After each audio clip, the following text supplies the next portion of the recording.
Hey everyone, my name is Callie and I'd like to welcome you back to my channel.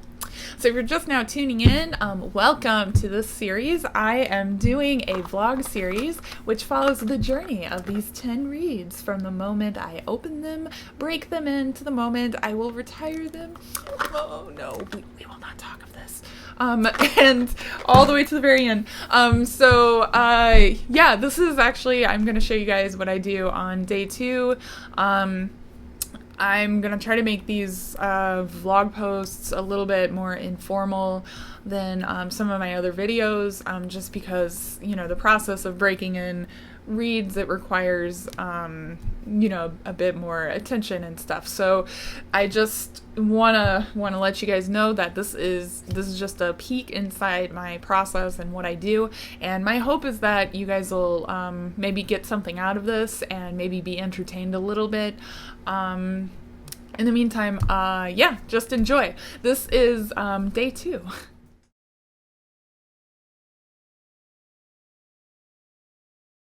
I really like the 3.5s with my B40 lyre. I think that it goes really well. It's a nice match. I get the flexibility that I need, the 3.5 V12s, the flexibility and the sound that I like. Yeah, this is day 2, and unfortunately it's going to be rather boring. And actually I'm kind of curious to go back and watch, because I did number these guys from like the softest to the hardest read, and I made note of a couple of them that were my favorites. Like I feel like 3 through 7, those guys were like maybe even 8. No, 3 through 7, they were really good, and 1 and 2 were too soft. 8, 9, and 10 were a little bit hard. So but you know, the more you play on these, the more they change over time. So you probably won't see me doing much sanding, if any at all. The main thing is I just try to get them like all soaked with saliva to kind of start speeding along the break-in process. I don't do water until the reeds are like super old and basically petrified wood. But in the beginning I do the saliva thing quite a bit.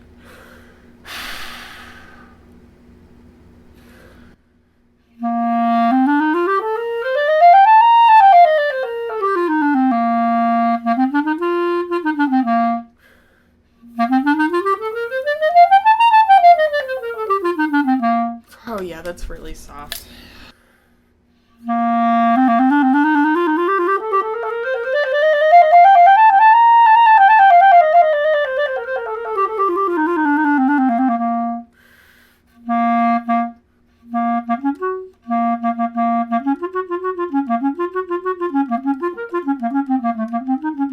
Ooh, that's nice. Okay.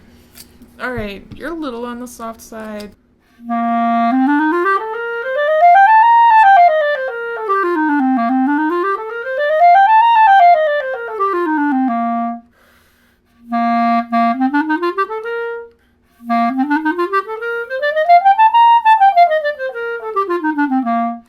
See, that's interesting. See, now 3 is feeling a bit softer than number 2.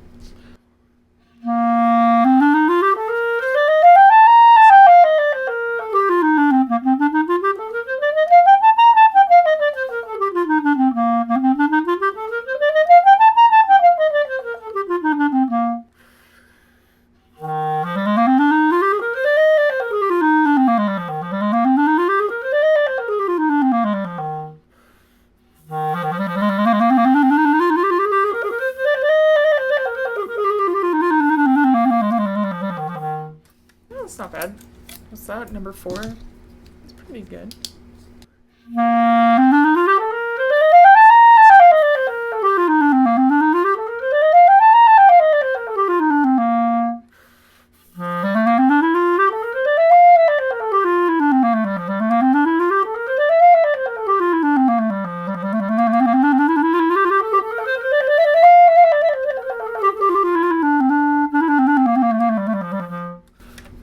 I forgot how to play Allard scales. Don't tell Julie!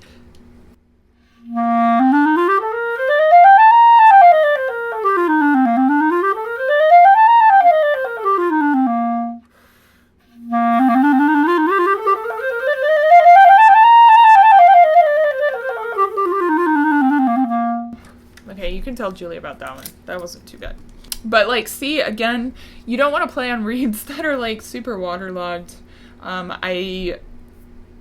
in the beginning, like, the first few days, the reeds are going to get really waterlogged very easily. And what you want is to prevent warping on the reeds. And so, I feel like my method works really well for me. I also feel like I'm actually really good at working with these reeds. I mean, I've been working with V12 since, like, high school, I think, or college. I don't know, something like that. Since, like, high school or college, so for a long time. So I kind of, like, and, like, I don't know, the quality is, I think, very good. They're very consistent. So, you know, I think that my method has worked really well for these reeds.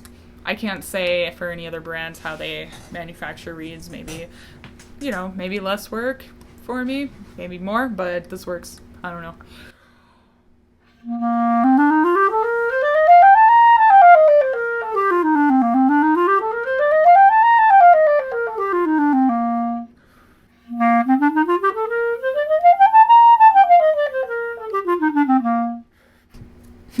Oh yeah, fun fact. If you watched my last video, you'll notice I only tested 9 reeds in that video because this guy, who ended up being reed number 7 in the end, got stuck in the box.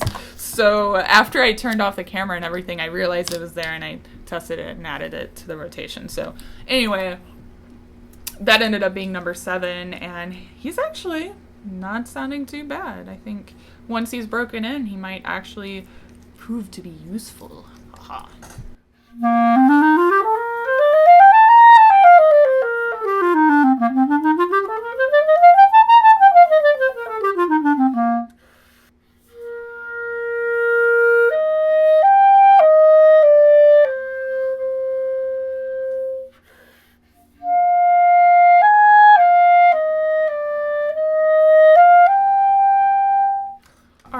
Wrong key, I know.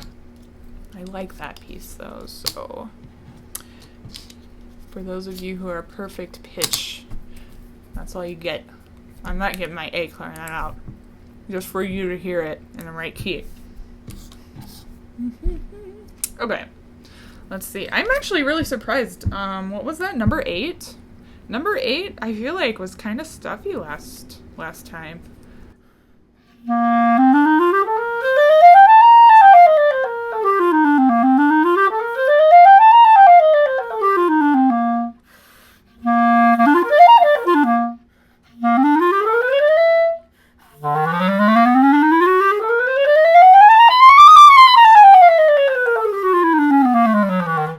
Okay, alright, so that's number 9. He's a little stuffy, but definitely better feeling than day 1. It sounds better than day 1, right? I don't know.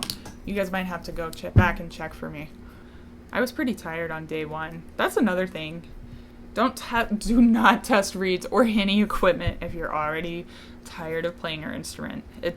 I always try to do this, like, at the beginning of the day, except the first video I did in the series, in which case I did it toward the end of the day. But anyway.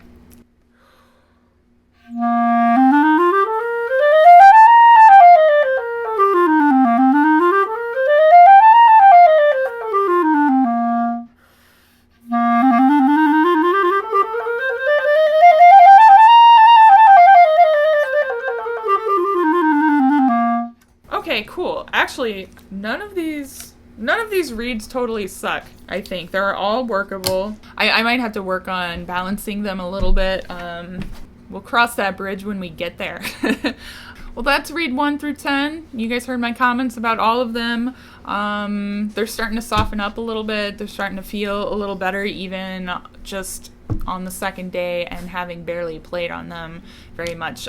So at this point, the very small amount I have played on all of them, they are all waterlogged, completely waterlogged. So I'm just going to let them dry. And once again, I'm going to put them back in the box. Eventually, I will transfer them all to here. But I'm not going to do that quite yet because I don't think it will matter that much. Thank you all so much for watching. If you want to continue following the journey of these reads, please subscribe. Please watch my videos on Saturday mornings. I'm going to continue doing those. You'll get a little tip, a little trick, and then an etude and an exercise or whatever to help with your practice routine over the week. So that's pretty much all I have. Thank you all so much for watching, and as always, happy practicing.